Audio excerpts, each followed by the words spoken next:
अस्सलाम वालेकुम वरहमतुल्लाहि वबरकातुहू। क्वेश्चन नंबर 1 है कि एलपीएस मसल की इनर्वेशन बताएं। एलपीएस को सप्लाई करती है third cranial nerve that is oculomotor nerve.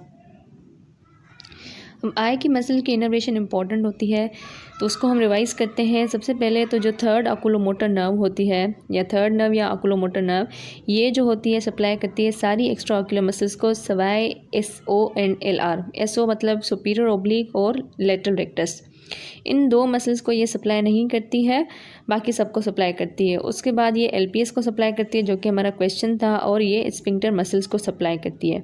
अब सुपीरियर ओब्लिक जो होती है उसको सप्लाई करती है trochlear nerve which is the fourth cranial nerve, और लेटरल रेक्टस को सप्लाई करती है abducent nerve which is the sixth cranial nerve. ठीक है, ये इनर्वेशन हो गई आई मसल्स की।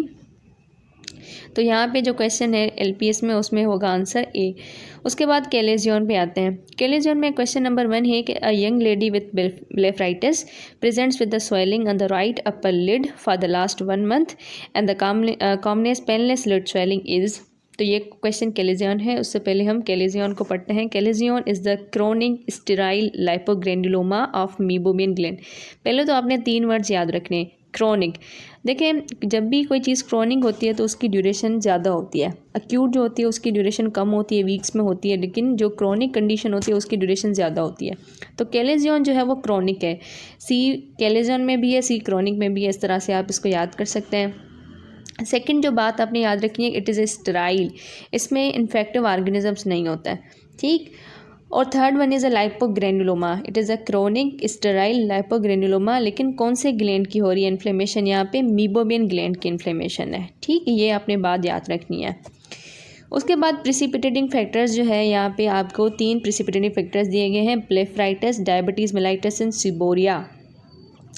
और क्लिनिकल फीचर्स मोस्ट कॉमनली ये जो स्वेलिंग होती है अपर आईलिड में अपीयर होती है, क्योंकि कैलेजियन किसकी इन्फ्लेमेशन है? मीबोमियन ग्लैंड की इन्फ्लेमेशन है, और मीबोमियन ग्लैंड का नंबर अपर आईलिड में ज़्यादा होता है। और जो स्वेलिंग होती है पेनलेस होती है। देखें फीचर्स आप नोट करें। प्रिसिपिटेटिंग फैक्टर में ब्लेफराइटिस, क्वेश्चन में आपको ब्लेफराइटिस दिया गया था, ड्यूरेशन 1 मंथ की थी। क्लिनिकल फीचर्स में अपर आईलिड था और वो पेनलेस थी। तो आंसर क्या होगा उसमें? आंसर यहाँ पे होगा आपका कैलेजियन। ठीक है, दूसरा एक टर्म आपने याद रखना है, मार्जिनल कैलेजियन।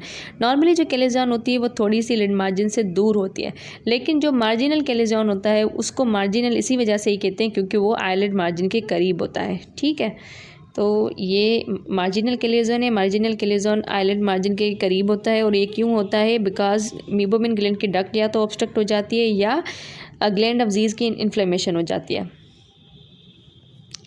नेक्स्ट जो क्वेश्चन है वो ये है कि 25-year-old old male come to the clinic with 3 month history. देखें क्रोनिक में हिस्ट्री ज़्यादा होती है। Of painless swelling, second feature painless मैंने आपको बताया था। On the right upper lid, upper eyelid की बात हो रही है, और पोस्टीरियर ब्लेफराइटिस है। तो ये सारे ब्लेफराइटिस क्या था? प्रिसिपिटेटिंग फैक्टर है, तो इसको आंसर भी ए ही होगा। उसके बाद जो है chalazion is a chronic inflammatory granuloma of the, ये भी मैंने आपको बताया, आंसर है इसका A, meibomian gland. Commonest painless lid swelling is chalazion. ठीक है, तो ये कैलेजियन हो गया। तो कैलेजियन में आपने इसकी डेफिनेशन याद रखनी है, प्रिसिपिटेटिंग फैक्टर्स, इसकी प्रेजेंटेशन कैसे होगी, कौन सी आईलिड में ये ज़्यादा जो है कॉमनली अपीयर होता है। उसके बाद नेक्स्ट आता है हॉर्ड्यूलम। पहले हम हॉर्ड्यूलम को रिवाइज करते हैं। सो हॉर्ड्यूलम जो है वो क्या है? हॉर्ड्यूलम इज़ अक्यूट। ठीक है, कैलेजियन की कंपैरिजन में हॉर्ड्यूलम जो होता है वो अक्यूट कंडीशन होती है, कैलेजियन क्रोनिक है। और उसमें कैलेजियन जो था वो स्टेराइल था, मतलब ऑर्गेनिजम्स उसमें नहीं थे, लेकिन हॉर्ड्यूलम जो होता है वो इन्फेक्शियस होता है, इसमें बैक्टीरिया वगैरह होते हैं, इस वजह से ये इन्फेक्शन काज करते हैं, और यहाँ पे पस की प्रोडक्शन होती है। पस यहाँ पे क्यों प्रोड्यूस हो रही है? क्योंकि इन्फेक्शन हो रहा है, बैक्टीरिया वगैरह है, पस प्रोड्यूसिंग ऑर्गेनिजम्स हैं, इस वजह से। उसके बाद हॉर्ड्यूलम के 2 टाइप्स होते हैं, एक होता है हॉर्ड्यूलम एक्सटर्नम, दूसरा होता है हॉर्ड्यूलम इंटरनम, जिसमें काफ़ी बच्चे जो कंफ्यूज हो जाते हैं। अब हॉर्ड्यूलम एक्सटर्नम जो होती है उसको हम स्टाई भी कहते हैं। कभी कभी क्वेश्चन में स्टाई वर्ड आ जाता है तो बच्चे कंफ्यूज हो जाते हैं कि ये क्या है। तो हॉर्ड्यूलम एक्सटर्नम को ही हम स्टाई कहते हैं। और ये किसकी इन्फ्लेमेशन होती है? ये ग्लैंड ऑफ ज़ीज़ की इन्फ्लेमेशन होती है। अब कैसे हमने याद रखना है, देखें एबीसी जो होती है उसमें हम क्या पढ़ते हैं? एक्स वाई जेड, ये तीनों साथ में होते हैं। तो हॉर्ड्यूलम एक्सटर्नम में एक्स आ रही है, स्टाई में वाई आ रही है, और ज़ीज़ इसमें जेड आ रही है। तो आपने ये याद रखना है, एक्सटर्नम को हम स्टाई भी कहते हैं और ग्लैंड ऑफ ज़ीज़ की इन्फ्लेमेशन है। और हार्ड्यूलम इंटरनम जो होता है वो मीबोमिन ग्लैंड की इन्फ्लेमेशन है। ठीक है, ये हार्ड्यूलम है। तो क्वेश्चन नंबर 1 है हार्ड्यूलम का, internal hordeolum is an acute suppurative inflammation of. Question में क्या है, इंटरनल हार्ड्यूलम, तो आंसर क्या होगा, मीबोमिन ग्लैंड। अगर एक्सटर्नल हार्ड्यूलम कहते हैं तो आंसर ए होता, दैट इज ज़ीज़ ग्लैंड। उसके बाद है third question, painful nodule on the right upper lid associated lid swelling में बी कास्ड बाय। पेनफुल देखें इन्फेक्शियस है और अक्यूट कंडीशन होती है। देखें क्रॉनिक जो होती है ना, कैलेजियन जो कि क्रॉनिक कंडीशन है, तो वो उसमें जो सिम्टम्स होते हैं ना, पेन हो गया, स्वेलिंग हो गई, वो इन्फ्लेमेशन के सिम्टम्स इतने ज़्यादा प्रोमिनेंट नहीं होते। लेकिन जो अक्यूट कंडीशन होते हैं उसमें सिम्टम्स ज़्यादा प्रोमिनेंट होते हैं। तो हार्ड्यूलम जो है ना, उसमें ये जो सिम्टम्स है पेन वगैरह के वो ज़्यादा आपके प्रोमिनेंट हो गए। तो आंसर इसमें क्या है, स्टाई है। देन हमारा क्वेश्चन आ रहा है ब्लेफराइटिस पे। तो ब्लेफराइटिस को रिवाइज करते हैं। ब्लेफराइटिस क्या है, इट इज़ अ अक्यूट और chronic inflammation of eyelid margin. Eyelid margin की इन्फ्लेमेशन को हम ब्लेफराइटिस कहते हैं। इसके 2 टाइप्स होते हैं, एक एंटीरियर ब्लेफराइटिस होती है, दूसरी पोस्टीरियर ब्लेफराइटिस होती है।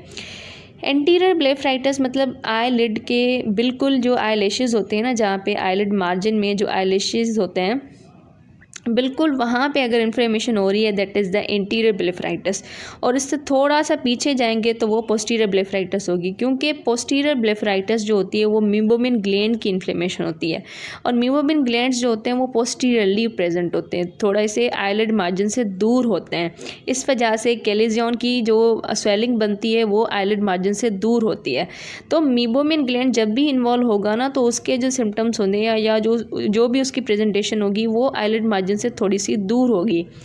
तो एंटीरियर जो होती है ब्लेफराइटिस, उसके 2 टाइप्स होते हैं, इन्फेक्टिव और नॉन इन्फेक्टिव। अब इनके नाम बहुत इंपॉर्टेंट है। इन्फेक्टिव के दूसरे होते हैं टाइप्स या नेम्स जो है अल्सरेटिव एंड स्टेफाइलोकोकल, और नॉन इन्फेक्टिव को हम स्क्वामस या सीबोरिक कहते हैं। अल्सरेटिव जो होती है उसमें आपने क्या देखना है, अल्सरेटिव कहाँ पे आपको मिलेगी, बिल्कुल जो लेश फॉलिकल है वहाँ पे आपको इन्फ्लेमेशन होगी, जहाँ से आपके आईलैशेस ओरिजिनेट होते हैं, जहाँ पे उनकी रूट होती है वहाँ पे आपको जो है इन्फेक्शन दिखेगा। और वहाँ पे कौन से ग्लैंड्स इन्फ्लेम होते हैं अल्सरेटिव कोलाइटिस में, ग्लैंड ऑफ ज़ीज़ एंड मोल। तो यहाँ पे आपने याद रखना है मीबोमिन ग्लैंड जो होता है वो पोस्टीरियर ब्लेफराइटिस में इन्वॉल्व होता है, और ज़ीज़ एंड मोल के ग्लैंड्स अल्सरेटिव में इन्वॉल्व होते हैं। क्लिनिकल फीचर्स जो होते हैं उनको हम डिवाइड करते हैं सिम्टम्स और साइन में। सिम्टम्स में वो होते हैं जो कि पेशेंट आपको बताएगा, मतलब आपके पास पेशेंट आ रहा है और आप उनसे पूछ रहे हैं कि आपको क्या कंप्लेन है, तो वो आपको बताएगा कि मुझे क्रॉनिक इरिटेशन होती है, इचिंग होती है, फोटोफोबिया, लेक्रीमेशन, वाटरिंग होती है, और आईलैशेस जो हैं वो आपस में चिपक गए। देखिए इनके सिम्टम्स बहुत इंपॉर्टेंट हैं, यही आपको हेल्प करते हैं एमसीक्यू को सॉल्व करने में। उसके बाद साइंस किसे कहते हैं, जब आप पेशेंट ने आपको हिस्ट्री दी, उसने अपनी सारी कंप्लेन बताई, अब आपने टार्च ली और उसकी आई को एग्जामिन कर रहे हैं, तो आपको क्या दिखेगा। सबसे पहले आईलिड मार्जिन जो होंगी वो रेड, एडिमेटस और इन्फ्लेम्ड। अब देखें तो कुछ जो सिम्टम्स होते हैं, साइंस होती हैं, वो अंडरस्टूड होती हैं, जैसे कि ये हार्ड्यूलम जो है ब्लेफराइटिस है, ये क्या है, ये हमारी इन्फ्लेमेशन है। तो इन्फ्लेमेशन में अगर अक्यूट इन्फ्लेमेशन होगी तो अक्यूट के तो आपको सिम्टम्स पता है, आपने पैथोलॉजी में पढ़े हुए हैं कि पेन होगा, स्वेलिंग होगी, हॉटनेस होगी, टेंडर होगा, तो ये तो कॉमन से सिम्टम्स है। लेकिन कुछ सिम्टम्स हैं जो कि स्पेसिफिक इस कंडीशन के हैं, जो कि आपको इसको डायग्नोस करने में मदद करेंगे। यहाँ पे क्या हो रहा है कि अक्यूट इन्फ्लेमेशन है, ठीक है, और ये अल्सरेटिव जो है ये क्या है, इन्फेक्टिव टाइप है। इन्फेक्टिव में क्या होती है, पस की प्रोडक्शन होती है।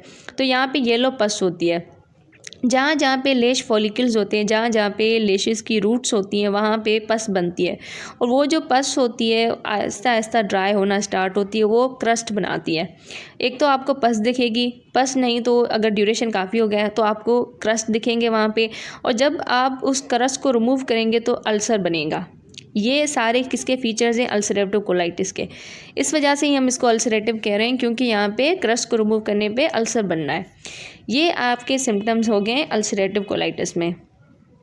अब आप देखें यहाँ पे क्वेश्चन में कह रहा है कि young lady of 20 presents with chronic irritation, burning, photophobia.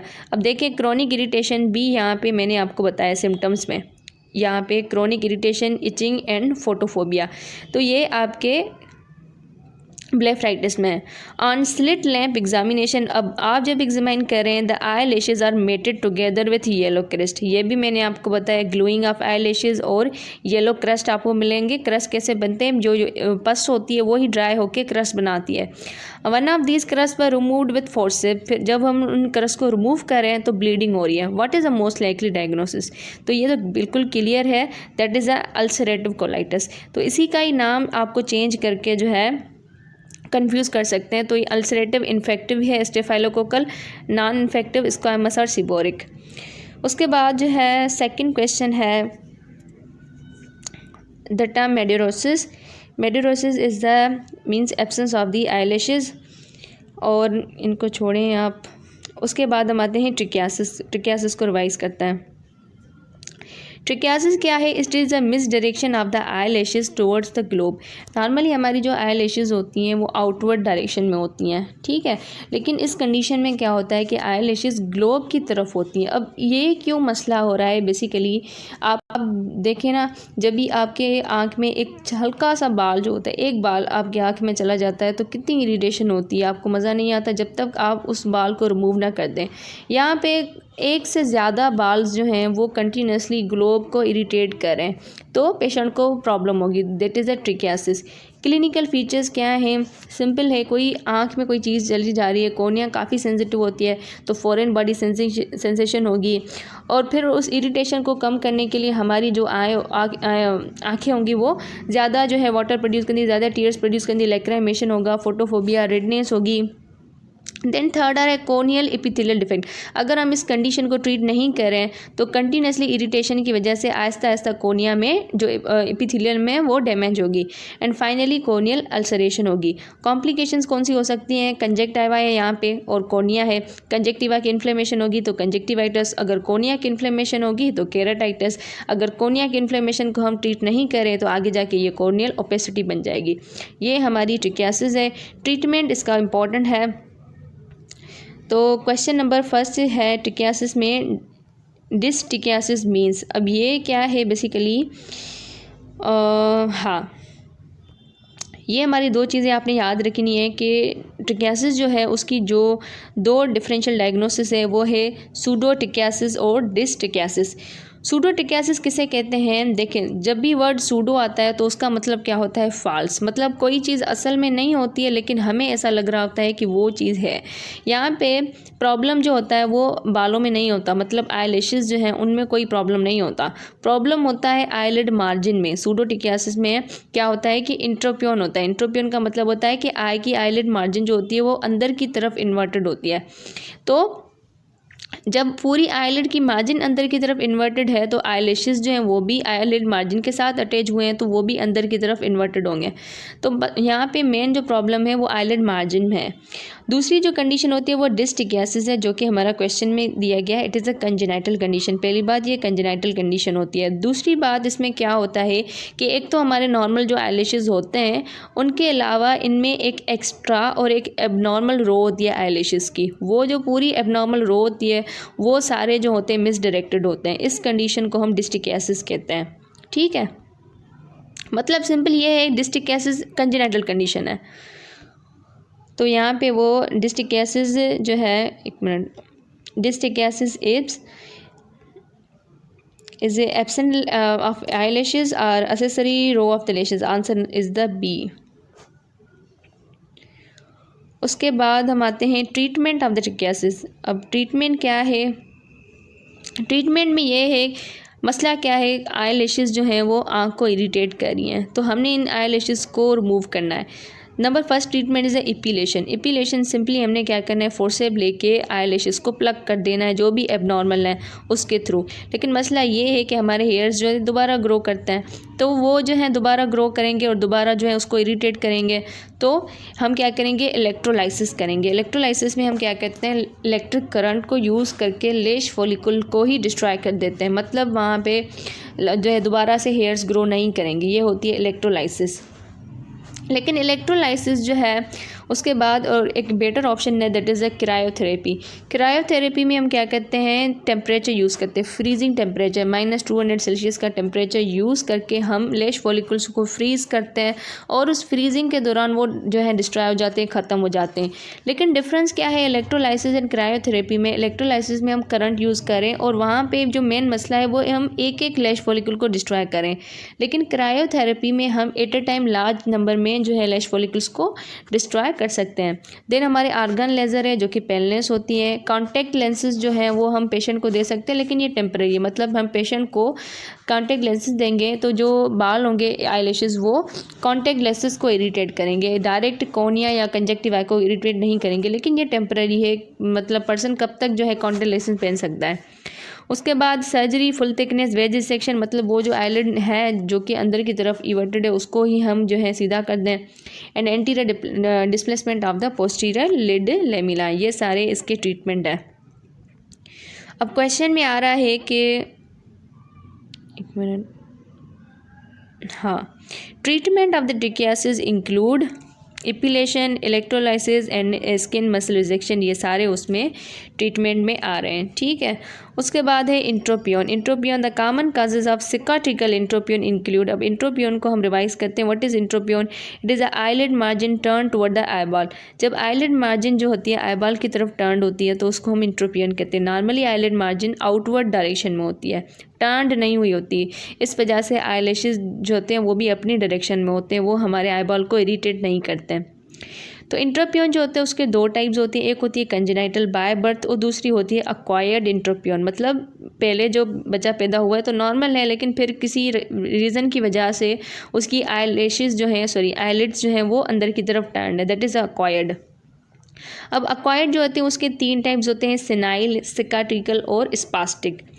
Senile जो होती है वो मोस्ट कॉमन होती है और मोस्ट कॉमनली जो है किस में होती है, लोअर आईलिड में होती है। ये बहुत इंपॉर्टेंट है बीसीक्यू को सॉल्व करने में। सिनाइल जो होती है मोस्ट कॉमन है और कहाँ पे होती है, लोअर आईलिड में होते हैं।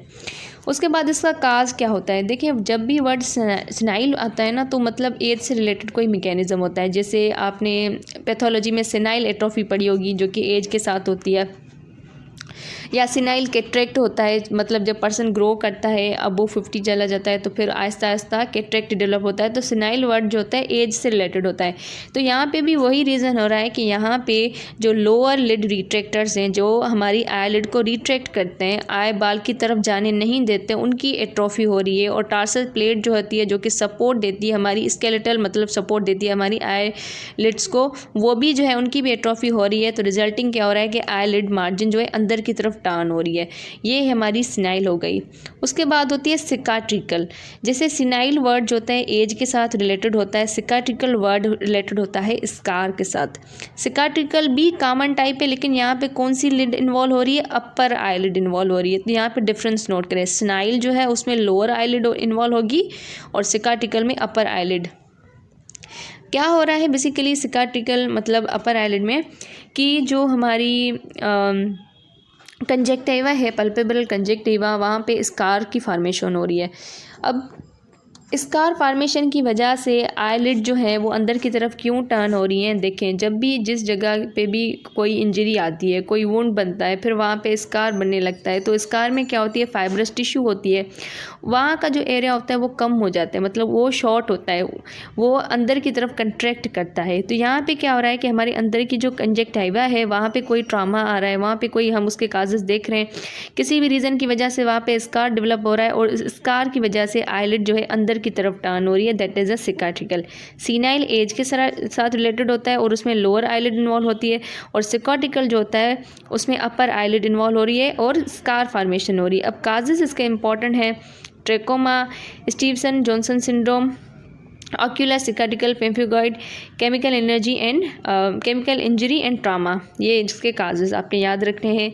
लास्ट जो है वो स्पास्टिक वर्ड जो होता है वो किससे निकला है, स्पाज्म से। स्पाज्म किसे कहते हैं, एक्सेसिव कंट्रैक्शन को कहते हैं। स्पास्टिक में बेसिकली क्या हो रहा है, ऑर्बिकुलरिस ऑक्यूलाई मसल जो है उसकी एक्सेसिव कंट्रैक्शन हो रही है। अब क्यों उसकी एक्सेसिव कंट्रैक्शन हो रही है, उसके काजेस हैं chronic conjunctivitis, keratitis, inflammation of cornea या ऑक्यूलर सर्जरी। तो ये हमारी इंट्रोपियोन थी। ठीक है, इंट्रोपियोन, इसको आप मज़ीद दोबारा देख के रिवाइज़ कर सकते हैं। तो कॉमन काजेज़ ऑफ सिकाट्रिकल इंट्रोपियोन मैंने आपको बताया कि सिकाट्रिकल जो इंट्रोपियोन होता है वो क्यों होता है, स्कार फॉर्मेशन की वजह से होता है। तो ट्रेकोमा भी था, ब्लेफराइटिस जो है आइलिड की इन्फ्लेमेशन होगी वहाँ पे। तो क्रोनिक इन्फ्लेमेशन हमेशा किस में कन्वर्ट होती है, फाइब्रोसिस में कन्वर्ट होती है, और बर्न्स, कोई भी केमिकल इंजरी।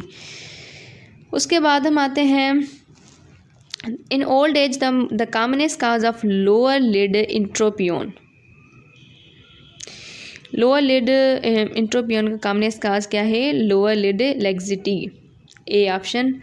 उसके बाद ectropion can be treated by all of the following procedure except. अब यहाँ पे एक्ट्रोपियोन आ रहा है तो एक्ट्रोपियोन को हम रिवाइज करते हैं। एक्ट्रोपियोन किसे कहते हैं, जैसे उसके बिल्कुल अपोजिट। इसमें क्या हो रहा है कि आईलिड की मार्जिन जो है वो आईबॉल से दूर आ रही है। ठीक है, everted from the eyeball, this is known as एक्ट्रोपियोन।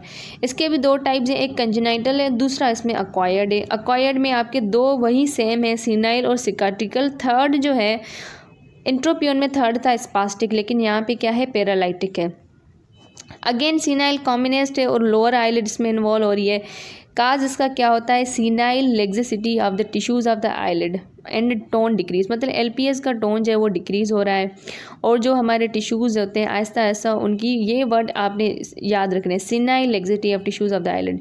Second है सिकाट्रिकल, किसी भी इंजरी की वजह से हो रहा है, और पैरालाइटिकल फेशियल नर्व पैरालिसिस की वजह से, ऑर्बिकुलरिस ओक्यूलाई मसल जो है उसकी मतलब फंक्शनिंग कम हो रही है, इस वजह से ये हो रहे हैं। ट्रीटमेंट इसका इंपॉर्टेंट है, जिसके लिए क्वेश्चन पूछा गया है। अब ट्रीटमेंट डिपेंड करता है on the type of the ectropion, senile, cicatricial and paralytical. Senile जो होता है उसके लिए हम क्या क्या कर सकते हैं, मीडियल कंजक्टिवोप्लास्टी कर सकते हैं, हॉरिजॉन्टल लिड शॉर्टनिंग कर सकते हैं, मॉडिफाइड कुंड शाइजोमेनोवस का प्रोसीजर। सिकाट्रिकल के लिए वीआईवाई ऑपरेशन, जेड प्लास्टी, स्किन ग्राफ्ट, और पैरालिटिकल आर्टिफिशियल टेयर्स एंड टॉर्सोग्राफी, ये आपने याद करने हैं। उसके बाद हम आते हैं क्वेश्चन पे। Ectropion can be treated by all of the following procedure except. Option number A है VY operation, skin muscle resection, और यहाँ पे देखें वीवाई ऑपरेशन भी है, स्किन ग्राफ्ट भी है। दो तो आपके सिकाट्रिकल में आ गए, और सिनाइल में आपका क्विंस शाइजोमिनस का प्रोसीजर आ रहा है। लास्ट जो है आपका वो है स्किन मसल थिकनेस, ये वाला ऑप्शन जो है, सॉरी स्किन मसल रिजेक्शन ये नहीं है, तो इसका आंसर होगा बी। अस्सलाम वालेकुम वरहमतुल्लाहि वबरकातुहू। क्वेश्चन नंबर 1 है कि एलपीएस मसल की इनर्वेशन बताएं। एलपीएस को सप्लाई करती है third cranial nerve, that is oculomotor nerve. हम आई की मसल की इनर्वेशन इंपॉर्टेंट होती है, तो उसको हम रिवाइज़ करते हैं। सबसे पहले तो जो थर्ड ओकुलोमोटर नर्व होती है, या थर्ड नर्व या ओकुलोमोटर नर्व, ये जो होती है सप्लाई करती है सारी एक्स्ट्रा ओकुलर मसल्स को सवाए एसओ एंड एलआर। एसओ मतलब सुपीरियर ओब्लिक और लेटरल रेक्टस, इन दो मसल्स को ये सप्लाई नहीं करती है, बाकी सबको सप्लाई करती है। उसके बाद ये एलपीएस को सप्लाई करती है, जो कि हमारा क्वेश्चन था, और ये स्फिंक्टर मसल्स को सप्लाई करती है। अब सुपीरियर ओब्लिक जो होती है उसको सप्लाई करती है trochlear nerve, which is the fourth cranial nerve, और लेटरल रेक्टस को सप्लाई करती है abducent nerve, which is the sixth cranial nerve. ठीक है, ये इनर्वेशन हो गई आई मसल्स की।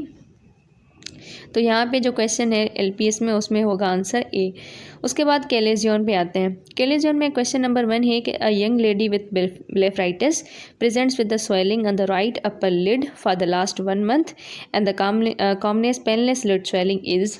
तो ये क्वेश्चन कैलेजियन है। उससे पहले हम कैलेजियन को पढ़ते हैं। Chalazion is the chronic sterile lipogranuloma of meibomian gland. पहले तो आपने 3 वर्ड्स याद रखने। क्रोनिक, देखें जब भी कोई चीज़ क्रोनिक होती है तो उसकी ड्यूरेशन ज़्यादा होती है। अक्यूट जो होती है उसकी ड्यूरेशन कम होती है, वीक्स में होती है, लेकिन जो क्रोनिक कंडीशन होती है उसकी ड्यूरेशन ज़्यादा होती है। तो कैलेजियन जो है वो क्रोनिक है। सी कैलेजियन में भी है, सी क्रोनिक में भी है। इस तरह से आप इसको याद कर सकते हैं। सेकंड जो बात आपने याद रखनी है, इट इज़ ए स्टेराइल, इसमें इन्फेक्टिव ऑर्गेनिजम्स नहीं होता है। ठीक, और third one is a lipogranuloma, it is a chronic sterile lipogranuloma, लेकिन कौन से ग्लैंड की हो रही है इन्फ्लेमेशन, यहाँ पे मीबोमियन ग्लैंड की इन्फ्लेमेशन है। ठीक, ये आपने बात याद रखनी है। उसके बाद प्रिसिपिटेटिंग फैक्टर्स जो है, यहाँ पे आपको 3 प्रिसिपिटेटिंग फैक्टर्स दिए गए हैं, ब्लेफराइटिस, डायबिटीज़ मेलाइटस एंड सिबोरिया। और क्लिनिकल फीचर्स मोस्ट कॉमनली ये जो स्वेलिंग होती है अपर आईलिड में अपीयर होती है, क्योंकि कैलेजियन किसकी इन्फ्लेमेशन है, मीबोमिन ग्लैंड की इन्फ्लेमेशन है, और मीबोमिन ग्लैंड का नंबर अपर आईलिड में ज़्यादा होता है। और जो स्वेलिंग होती है पेनलेस होती है। देखिए फीचर्स आप नोट करें। प्रिसिपिटेटिंग फैक्टर में ब्लेफराइटिस, क्वेश्चन में आपको ब्लेफराइटिस दिया गया था, ड्यूरेशन 1 मंथ की थी। क्लिनिकल फीचर्स में अपर आईलिड था और वो पेनलेस थी। तो आंसर क्या होगा उसमें, आंसर यहाँ पे होगा आपका कैलेजियन। ठीक है। दूसरा एक टर्म आपने याद रखना है मार्जिनल कैलेजियन। नॉर्मली जो कैलेजियन होती है वो थोड़ी सी लिड मार्जिन से दूर होती है, लेकिन जो मार्जिनल कैलेजियन होता है उसको मार्जिनल इसी वजह से ही कहते हैं क्योंकि वो आईलिड मार्जिन के करीब होता है। ठीक है, तो ये मार्जिनल कैलेजियन है। मार्जिनल कैलेजियन आईलिड मार्जिन के करीब होता है, और ये क्यों होता है, बिकॉज मीबोमिन ग्लैंड की डक्ट या तो ऑब्स्ट्रक्ट हो जाती है या ग्लैंड ऑफ ज़ीज़ की इन्फ्लेमेशन हो जाती है। नेक्स्ट जो क्वेश्चन है वो ये है कि 25-year-old old male come to the clinic with 3 month history. देखें क्रोनिक में हिस्ट्री ज़्यादा होती है। Of painless swelling, second feature painless मैंने आपको बताया था। On the right upper lid, upper eyelid की बात हो रही है, और पोस्टीरियर ब्लेफराइटिस है। तो ये सारे ब्लेफराइटिस क्या था, प्रिसिपिटेटिंग फैक्टर, तो इसको आंसर भी ए ही होगा। उसके बाद जो है chalazion is a chronic inflammatory granuloma of the, ये भी मैंने आपको बताया, आंसर है इसका a meibomian gland. Commonest painless lid swelling is chalazion. ठीक है, तो ये कैलेजियन हो गया। तो कैलेजियन में आपने इसकी डेफिनेशन याद रखनी है, प्रिसिपिटेटिंग फैक्टर्स, इसकी प्रेजेंटेशन कैसे होगी, कौन सी आईलिड में ये ज़्यादा जो है कॉमनली अपीयर होता है। उसके बाद नेक्स्ट आता है हॉर्ड्यूलम।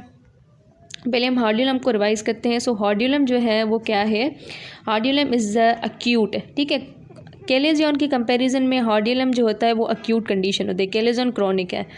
और उसमें कैलेजियन जो था वो स्टेराइल था, मतलब ऑर्गेनिजम्स उसमें नहीं थे, लेकिन हॉर्ड्यूलम जो होता है वो इन्फेक्शियस होता है, इसमें बैक्टीरिया वगैरह होते हैं, इस वजह से ये इन्फेक्शन काज करते हैं। और यहाँ पे पस की प्रोडक्शन होती है। पस यहाँ पे क्यों प्रोड्यूस हो रही है, क्योंकि इन्फेक्शन हो रहा है, बैक्टीरिया वगैरह है, पस प्रोड्यूसिंग ऑर्गेनिजम्स हैं, इस वजह से।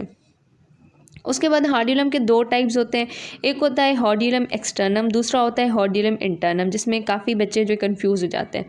अब हॉर्ड्यूलम एक्सटर्नम जो होती है उसको हम स्टाई भी कहते हैं। कभी कभी क्वेश्चन में स्टाई वर्ड आ जाता है तो बच्चे कंफ्यूज हो जाते हैं कि ये क्या है, तो हॉर्ड्यूलम एक्सटर्नम को ही हम स्टाई कहते हैं। और ये किसकी इन्फ्लेमेशन होती है, ये ग्लैंड ऑफ ज़ीज़ की इन्फ्लेमेशन होती है। अब कैसे हमने याद रखना है, देखें ABC जो होती है उसमें हम क्या पढ़ते हैं, XYZ, ये तीनों साथ में होते हैं। तो हॉर्ड्यूलम एक्सटर्नम में X आ रही है, स्टाई में Y आ रही है, और ज़ीज़ इसमें Z आ रही है। तो आपने ये याद रखना है, एक्सटर्नम को हम स्टाई भी कहते हैं और ग्लैंड ऑफ ज़ीज़ की इन्फ्लेमेशन है, और हॉर्ड्यूलम इंटरनम जो होता है वो मीबोमिन ग्लैंड की इन्फ्लेमेशन है। ठीक है, ये हॉर्ड्यूलम है। तो क्वेश्चन नंबर 1 है हॉर्ड्यूलम का, internal hordeolum is an acute suppurative inflammation of. Question में क्या है, इंटरनल हॉर्ड्यूलम, तो आंसर क्या होगा, मीबोमिन ग्लैंड। अगर एक्सटर्नल हॉर्ड्यूलम कहते हैं तो आंसर ए होता, दैट इज ज़ीज़ ग्लैंड। उसके बाद है third question, painful nodule on the right upper lid associated lid swelling में बी कास्ड बाय। पेनफुल, देखें इन्फेक्शियस है और अक्यूट कंडीशन होती है। देखें क्रोनिक जो होती है ना, कैलेजियन जो कि क्रोनिक कंडीशन है, तो वो उसमें जो सिम्टम्स होते हैं ना, पेन हो गया, स्वेलिंग हो गई, वो इन्फ्लेमेशन के सिम्टम्स इतने ज़्यादा प्रोमिनेंट नहीं होते, लेकिन जो अक्यूट कंडीशन होते हैं उसमें सिम्टम्स ज़्यादा प्रोमिनेंट होते हैं। तो हॉर्ड्यूलम जो है ना उसमें ये जो सिम्टम्स है पेन वगैरह के वो ज़्यादा आपके प्रोमिनेंट हो गए, तो आंसर इसमें क्या है, स्टाई है। देन हमारा क्वेश्चन आ रहा है ब्लेफराइटिस पे, तो ब्लेफराइटिस को रिवाइज करते हैं। ब्लेफराइटिस क्या है, इट इज़ अ अक्यूट और chronic inflammation of eyelid margin. Eyelid margin की इन्फ्लेमेशन को हम ब्लेफराइटिस कहते हैं। इसके 2 टाइप्स होते हैं, एक एंटीरियर ब्लेफराइटिस होती है, दूसरी पोस्टीरियर ब्लेफराइटिस होती है। एंटीरियर ब्लेफराइटिस मतलब आईलिड के बिल्कुल जो आईलैशेस होते हैं ना, जहाँ पे आईलिड मार्जिन में जो आईलैशेस होते हैं बिल्कुल वहाँ पे अगर इन्फ्लेमेशन हो रही है, that is the anterior blepharitis.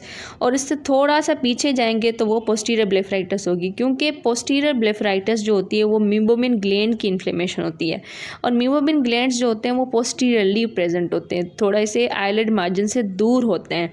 इस वजह से कैलेजियन की जो स्वेलिंग बनती है वो आईलिड मार्जिन से दूर होती है। तो मीबोमिन ग्लैंड जब भी इन्वॉल्व होगा ना, तो उसके जो सिम्टम्स होंगे या जो भी उसकी प्रेजेंटेशन होगी वो आईलिड मार्जिन मार्जिन से थोड़ी सी दूर होगी। तो एंटीरियर जो होती है ब्लेफराइटिस, उसके 2 टाइप्स होते हैं, इन्फेक्टिव और नॉन इन्फेक्टिव। अब इनके नाम बहुत इंपॉर्टेंट है। इन्फेक्टिव के दूसरे होते हैं टाइप्स या नेम्स जो है अल्सरेटिव एंड स्टेफाइलोकोकल, और नॉन इन्फेक्टिव को हम स्क्वामस या सीबोरिक कहते हैं। अल्सरेटिव जो होती है उसमें आपने क्या देखना है, अल्सरेटिव कहाँ पे आपको मिलेगी, बिल्कुल जो लेश फॉलिकल है वहाँ पे आपको इन्फ्लेमेशन होगी, जहाँ से आपके आईलैशेस ओरिजिनेट होते हैं, जहाँ पे उनकी रूट होती है वहाँ पे आपको जो है इन्फेक्शन दिखेगा। और वहाँ पे कौन से ग्लैंड्स इन्फ्लेम होते हैं अल्सरेटिव कोलाइटिस में, ग्लैंड ऑफ ज़ीज एंड मोल। तो यहाँ पे आपने याद रखना है म्यूविन ग्लैंड जो होता है वो पोस्टीरियर ब्लेफराइटिस में इन्वॉल्व होता है, और ज़ीज एंड मोल के ग्लैंड्स अल्सरेटिव में इन्वॉल्व होते हैं। क्लिनिकल फीचर्स जो होते हैं उनको हम डिवाइड करते हैं सिम्टम्स और साइन में। सिम्टम्स में वो होते हैं जो कि पेशेंट आपको बताएगा, मतलब आपके पास पेशेंट आ रहा है और आप उनसे पूछ रहे हैं कि आपको क्या कंप्लेन है, तो वो आपको बताएगा कि मुझे क्रोनिक इरिटेशन होती है, इचिंग होती है, फोटोफोबिया, लेक्रीमेशन, वाटरिंग होती है, और आईलैशेस जो हैं वो आपस में चिपक गए। देखिए इनके सिम्टम्स बहुत इंपॉर्टेंट हैं, यही आपको हेल्प करते हैं एमसीक्यू को सॉल्व करने में। उसके बाद साइंस किसे कहते हैं, जब आप पेशेंट ने आपको हिस्ट्री दी, उसने अपनी सारी कंप्लेन बताई, अब आपने टार्च ली और उसकी आई को एग्जामिन कर रहे हैं, तो आपको क्या दिखेगा। सबसे पहले आईलिड मार्जिन्स जो होंगी वो रेड, एडिमेटस और इन्फ्लेम्ड। अब देखें तो कुछ जो सिम्टम्स होते हैं, साइंस होती हैं, वो अंडरस्टूड होती हैं, जैसे कि ये हार्ड्यूलम जो है ब्लेफराइटिस है, ये क्या है, ये हमारी इन्फ्लेमेशन है।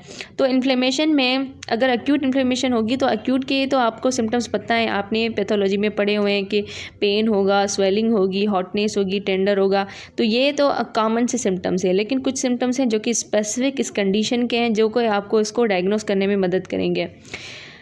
यहाँ पे क्या हो रहा है कि अक्यूट इन्फ्लेमेशन है, ठीक है, और ये अल्सरेटिव जो है ये क्या है, इन्फेक्टिव टाइप है। इन्फेक्टिव में क्या होती है, पस की प्रोडक्शन होती है। तो यहाँ पे येलो पस होती है, जहाँ जहाँ पे लेश फॉलिकल्स होते हैं, जहाँ जहाँ पे लेशेस की रूट्स होती हैं, वहाँ पे पस बनती है, और वो जो पस होती है आहिस्ता आहिस्ता ड्राई होना स्टार्ट होती है, वो क्रस्ट बनाती है। एक तो आपको पस दिखेगी, पस नहीं तो अगर ड्यूरेशन काफ़ी हो गया है तो आपको क्रस्ट दिखेंगे वहाँ पे, और जब आप उस क्रस्ट को रिमूव करेंगे तो अल्सर बनेगा। ये सारे किसके फीचर्स हैं, अल्सरेटिव कोलाइटिस के। इस वजह से ही हम इसको अल्सरेटिव कह रहे हैं, क्योंकि यहाँ पे क्रस्ट को रिमूव करने पे अल्सर बनना है। ये आपके सिम्टम्स हो गए अल्सरेटिव कोलाइटिस में। अब आप देखें यहाँ पे क्वेश्चन में कह रहा है कि young lady of 20 presents with chronic irritation, burning, photophobia. अब देखें क्रोनिक इरिटेशन भी यहाँ पे मैंने आपको बताया सिम्टम्स में, यहाँ पे chronic irritation, etching and photophobia, तो ये आपके ब्लेफराइटिस में। ऑन स्लिट लैम्प एग्जामिनेशन, अब आप जब एग्जामिन कर रहे हैं, the eyelashes are matted together with yellow crust. ये भी मैंने आपको बताया, ग्लोइंग ऑफ आई लैशेज और येलो क्रस्ट आपको मिलेंगे। क्रस्ट कैसे बनते हैं, जो पस होती है वो ही ड्राई होकर क्रस्ट बनाती है। वन ऑफ दीज क्रस्ट पर रिमूव्ड विथ फोर्सेप, फिर जब हम उन क्रस्ट को रिमूव कर रहे हैं तो ब्लीडिंग हो रही है। What is the most likely diagnosis, तो ये तो बिल्कुल क्लियर है, that is a ulcerative colitis. तो इसी का ही नाम आपको चेंज करके जो है कंफ्यूज कर सकते हैं। तो ये अल्सरेटिव इन्फेक्टिव है स्टेफाइलोकोकल, नॉन इन्फेक्टिव स्क्वामस और सीबोरिक। उसके बाद जो है सेकंड क्वेश्चन है the term madarosis. Madarosis is the means absence of the eyelashes, और इनको छोड़ें आप। उसके बाद हम आते हैं ट्रिकियासिस को रिवाइज करते हैं। ट्रिकियासिस क्या है, it is the miss direction of the eye lashes towards the globe. Normally हमारी जो आई लैशेज होती हैं वो आउटवर्ड डायरेक्शन में होती हैं, ठीक है, लेकिन इस कंडीशन में क्या होता है कि आई लैशेज ग्लोब की तरफ होती हैं। अब ये क्यों मसला हो रहा है, बेसिकली आप देखें ना, जब भी आपके आँख में एक हल्का सा बाल जो होता है, एक बाल आपकी आँख में चला जाता है तो कितनी इरिटेशन होती है, आपको मज़ा नहीं आता जब तक आप उस बाल को रिमूव ना कर दें। यहाँ पे एक से ज़्यादा बाल्स जो हैं वो कंटिन्यूसली ग्लोब को इरिटेट करें तो पेशेंट को प्रॉब्लम होगी, that is a trichiasis. Clinical features क्या हैं, सिंपल है, कोई आँख में कोई चीज़ जली जा रही है, कॉर्निया काफ़ी सेंसिटिव होती है तो फॉरेन बॉडी सेंसेशन होगी, और फिर उस इरिटेशन को कम करने के लिए हमारी जो आँखें होंगी वो ज़्यादा जो है वाटर प्रोड्यूस करती, ज़्यादा टीयर्स प्रोड्यूस करती, लैक्राइमेशन होगा, फोटोफोबिया, रेडनेस होगी, देन थर्ड आ रहा है कोनियल एपिथेलियल डिफेक्ट। अगर हम इस कंडीशन को ट्रीट नहीं करें तो कंटिन्यूसली इरिटेशन की वजह से आहिस्ता आहिस्ता कोनिया में जो एपिथेलियल में वो डैमेज होगी। एंड फाइनली कोनियल अल्सरेशन होगी। कॉम्प्लिकेशंस कौन सी हो सकती हैं? कंजक्टिवा है यहाँ पे और कोनिया है। कंजक्टिवा की इन्फ्लेमेशन होगी तो कंजक्टिवाइटिस, अगर कोनिया की इन्फ्लेमेशन होगी तो केराटाइटिस। अगर कोनिया की इन्फ्लेमेशन को हम ट्रीट नहीं करें तो आगे जाके ये कोर्नियल ओपेसिटी बन जाएगी। ये हमारी ट्रिकियासिस है। ट्रीटमेंट इसका इम्पॉर्टेंट है। तो क्वेश्चन नंबर फर्स्ट है ट्रिकियासिस में डिस्ट्रिकियासिस मीन्स। अब ये क्या है बेसिकली? हाँ, ये हमारी दो चीज़ें आपने याद रखनी है कि ट्रिकियासिस जो है उसकी जो दो डिफरेंशियल डायग्नोसिस है वो है सूडो ट्रिकियासिस और डिस्ट्रिकियासिस। सूडो ट्रिकियासिस किसे कहते हैं? देखें, जब भी वर्ड सूडो आता है तो उसका मतलब क्या होता है? फॉल्स। मतलब कोई चीज़ असल में नहीं होती है लेकिन हमें ऐसा लग रहा होता है कि वो चीज़ है। यहाँ पे प्रॉब्लम जो होता है वो बालों में नहीं होता, मतलब आईलैशेस जो हैं उनमें कोई प्रॉब्लम नहीं होता। प्रॉब्लम होता है आईलिड मार्जिन में। सूडो ट्रिकियासिस में क्या होता है कि इंट्रोपियन होता है। इंट्रोपियन का मतलब होता है कि आई की आईलिड मार्जिन जो होती है वो अंदर की तरफ इन्वर्टेड होती है। तो जब पूरी आईलिड की मार्जिन अंदर की तरफ इन्वर्टेड है तो आईलैशेस जो हैं वो भी आईलिड मार्जिन के साथ अटैच हुए हैं तो वो भी अंदर की तरफ इन्वर्टेड होंगे। तो यहाँ पे मेन जो प्रॉब्लम है वो आईलिड मार्जिन में है। दूसरी जो कंडीशन होती है वो डिस्ट्रिकियासिस है, जो कि हमारा क्वेश्चन में दिया गया है। It is a congenital condition. पहली बात ये कंजेनाइटल कंडीशन होती है। दूसरी बात इसमें क्या होता है कि एक तो हमारे नॉर्मल जो आईलैशेस होते हैं उनके अलावा इनमें एक एक्स्ट्रा और एक एबनॉर्मल रो होती है आईलैशेस की। वो जो पूरी एबनॉर्मल रो होती है वो सारे जो होते हैं मिसडायरेक्टेड होते हैं। इस कंडीशन को हम डिस्ट्रिकियासिस कहते हैं। ठीक है, मतलब सिंपल ये है डिस्ट्रिकियासिस कंजेनाइटल कंडीशन है। तो यहाँ पे वो डिस्ट्रिकियासिस जो है, एक minute, distichiasis is absent of eyelashes और accessory row of the lashes. Answer is the B. उसके बाद हम आते हैं ट्रीटमेंट ऑफ द ट्रिकियासिस। अब ट्रीटमेंट क्या है? ट्रीटमेंट में ये है, मसला क्या है, आईलैशेस जो हैं वो आँख को इरिटेट कर रही हैं तो हमने इन आईलैशेस को रिमूव करना है। Number first treatment is एपिलेशन। एपिलेशन simply हमने क्या करना है, फोर्सेप लेके आईलैशेस को प्लग कर देना है जो भी एबनॉर्मल है उसके थ्रू। लेकिन मसला ये है कि हमारे हेयर्स जो है दोबारा ग्रो करते हैं तो वो जो है दोबारा ग्रो करेंगे और दोबारा जो है उसको इरिटेट करेंगे। तो हम क्या करेंगे, इलेक्ट्रोलाइसिस करेंगे। इलेक्ट्रोलाइसिस में हम क्या कहते हैं, इलेक्ट्रिक करंट को यूज़ करके लेश फॉलिकल को ही डिस्ट्रॉय कर देते हैं। मतलब वहाँ पे जो है दोबारा से हेयर्स ग्रो नहीं करेंगे। ये होती है इलेक्ट्रोलाइसिस। लेकिन इलेक्ट्रोलाइसिस जो है उसके बाद और एक बेटर ऑप्शन है, that is a cryotherapy. Cryotherapy में हम क्या करते हैं, टेम्परेचर यूज़ करते हैं, फ्रीजिंग टेम्परेचर -200 सेल्सियस का टेम्परेचर यूज़ करके हम लेश फॉलिकल्स को फ्रीज़ करते हैं और उस फ्रीजिंग के दौरान वो जो है डिस्ट्रॉय हो जाते हैं, ख़त्म हो जाते हैं। लेकिन डिफरेंस क्या है इलेक्ट्रोलाइसिस एंड क्रायोथेरेपी में? इलेक्ट्रोलाइसिस में हम करंट यूज़ करें और वहाँ पर जो मेन मसला है वो हम एक एक लेश फॉलिकल को डिस्ट्रॉय करें। लेकिन क्रायोथेरेपी में हम at a time large number में जो है लेश फॉलिकल्स को डिस्ट्रॉय कर सकते हैं। देन हमारे आर्गन लेज़र है जो कि पेनलेस होती है। कॉन्टैक्ट लेंसेज जो है वो हम पेशेंट को दे सकते हैं लेकिन ये टेम्परेरी है। मतलब हम पेशेंट को कॉन्टैक्ट लेंसेज देंगे तो जो बाल होंगे आईलैशेस वो कॉन्टैक्ट लेंसेज को इरिटेट करेंगे, डायरेक्ट कोनिया या कंजक्टिवा को इरिटेट नहीं करेंगे। लेकिन ये टेम्परेरी है, मतलब पर्सन कब तक जो है कॉन्टैक्ट लेंसेज पहन सकता है। उसके बाद surgery, full thickness wedge section, मतलब वो जो आईलिड है जो कि अंदर की तरफ इवर्टेड है उसको ही हम जो है सीधा कर दें। And anterior displacement of the posterior lid lamella. ये सारे इसके ट्रीटमेंट है। अब क्वेश्चन में आ रहा है कि, एक मिनट, हाँ, treatment of the trichiasis include epilation, electrolysis and skin muscle rejection. ये सारे उसमें ट्रीटमेंट में आ रहे हैं। ठीक है, उसके बाद है entropion. Entropion, the common causes of cicatricial entropion include. अब इंट्रोपियन को हम रिवाइज करते हैं। What is entropion? It is a eyelid margin turn toward the eyeball.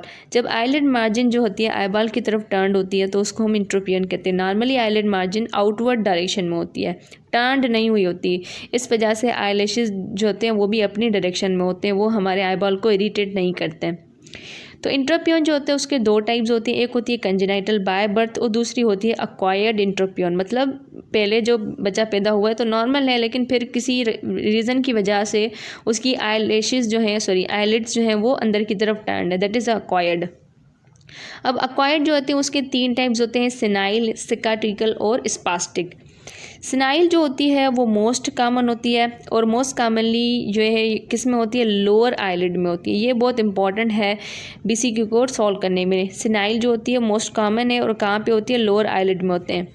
उसके बाद इसका काज क्या होता है, देखिए जब भी वर्ड सिनाइल आता है ना तो मतलब एज से रिलेटेड कोई मैकेनिज्म होता है। जैसे आपने पैथोलॉजी में सिनाइल एट्रोफी पढ़ी होगी जो कि एज के साथ होती है, या सिनाइल कैटरेक्ट होता है, मतलब जब पर्सन ग्रो करता है अब वो 50 चला जाता है तो फिर आहिस्ता आहिस्ता कैटरेक्ट डेवलप होता है। तो सिनाइल वर्ड जो होता है एज से रिलेटेड होता है।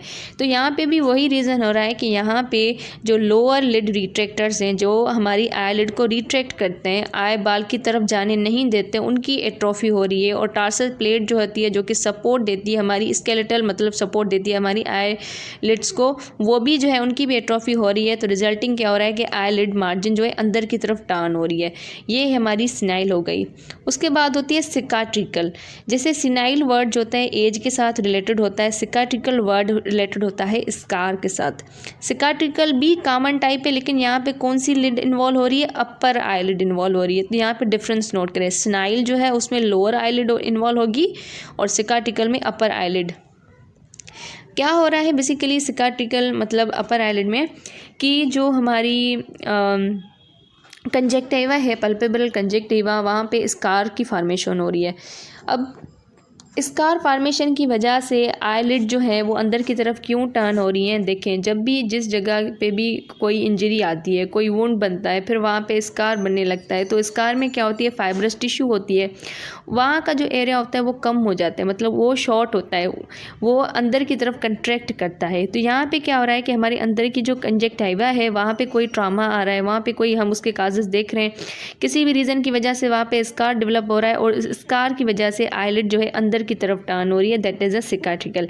सीनाइल एज के साथ रिलेटेड होता है और उसमें लोअर आईलिड इन्वॉल्व होती है, और सिकाट्रिकल जो होता है उसमें अपर आईलिड इन्वॉल्व हो रही है और स्कार फॉर्मेशन हो रही है। अब काजेस इसके इंपॉर्टेंट है, trachoma, Stevens Johnson syndrome, ocular cicatricial pemphigoid, chemical injury and trauma, ये इसके काजेज आपने याद रखने हैं। लास्ट जो है वो स्पास्टिक। स्पास्टिक वर्ड जो होता है वो किससे निकला है, स्पाज्म से। स्पाज्म किसे कहते हैं, एक्सेसिव कंट्रैक्शन को कहते हैं। स्पास्टिक में बेसिकली क्या हो रहा है, ऑर्बिकुलरिस ऑक्यूलाई मसल जो है उसकी एक्सेसिव कंट्रैक्शन हो रही है। अब क्यों उसकी एक्सेसिव कंट्रैक्शन हो रही है, उसके काजेज हैं chronic conjunctivitis, keratitis, inflammation of cornea या ऑक्यूलर सर्जरी।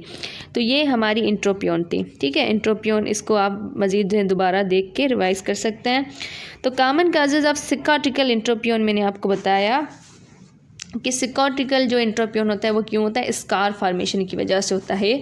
तो ट्रेकोमा भी था, ब्लेफराइटिस जो है आईलिड की इन्फ्लेमेशन होगी वहाँ पे। तो क्रोनिक इन्फ्लेमेशन हमेशा किस में कन्वर्ट होती है, फाइब्रोसिस में कन्वर्ट होती है, और बर्न्स कोई भी केमिकल इंजरी। उसके बाद हम आते हैं in old age the commonest cause of lower lid entropion. Lower lid entropion का कॉमनेस्ट काज क्या है, lower lid laxity, A option. उसके बाद ectropion can be treated by all of the following procedure except. अब यहाँ पे एक्ट्रोपियोन आ रहा है तो एक्ट्रोपियोन को हम रिवाइज करते हैं। एक्ट्रोपियोन किसे कहते हैं, जैसे उसके बिल्कुल अपोजिट। इसमें क्या हो रहा है कि आईलिड की मार्जिन जो है वो आईबाल से दूर आ रही है, ठीक है, everted from the eyeball, this is known as ectropion. इसके भी दो टाइप्स हैं, एक कंजेनाइटल है, दूसरा इसमें अक्वायर्ड है। अक्वायर्ड में आपके दो वही सेम है, सिनाइल और सिकाट्रिकल। थर्ड जो है इंट्रोपियोन में थर्ड था स्पास्टिक, लेकिन यहाँ पे क्या है, पैरालाइटिक है। अगेन सीनाइल कॉम्बिनेस्ड है और लोअर आईलिड इसमें इन्वॉल्व हो रही है।